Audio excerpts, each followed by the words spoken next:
Hello guys, আবারও brand new ভিডিওতে আপনাদেরকে স্বাগতম। তো আজকে হচ্ছে শনিবার।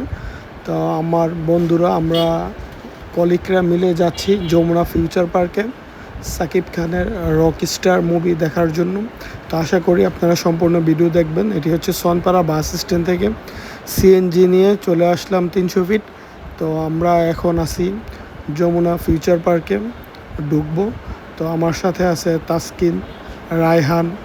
তো আমরা তিনজনে গেছি। তো আমাদের সাথে আরও একজন থাকে, ওর নাম হচ্ছে তানবীর। ও আজকে অন্য জায়গায় ঘুরতে গিয়েছে, এই জন্য যাওয়া হয়নি।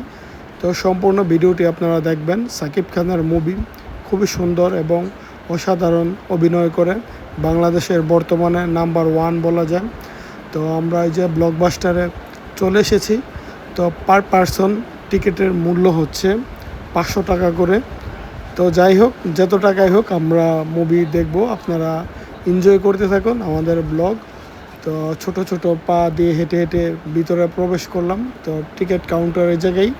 তো আমরা 3টি টিকিট নিয়েছি 1500 টাকা দিয়ে। আর ব্লকবাস্টারে যারা মুভি দেখতে আসবেন, বাহির থেকে কোনো খাবার ভিতরে নিয়ে যাওয়া যায় না। ওদের যেই ভিতরে রেস্টুরেন্ট আছে ওইগুলো থেকে কিনে খাবার খেতে পারবেন।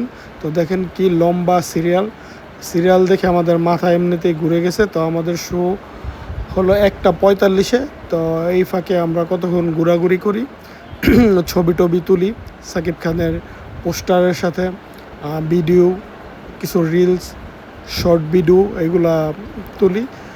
তারপর আমাদের যেই টাইম হয়ে যায় 1:45 বেজে যায়, তখন আমরা থিয়েটারে ঢুকি।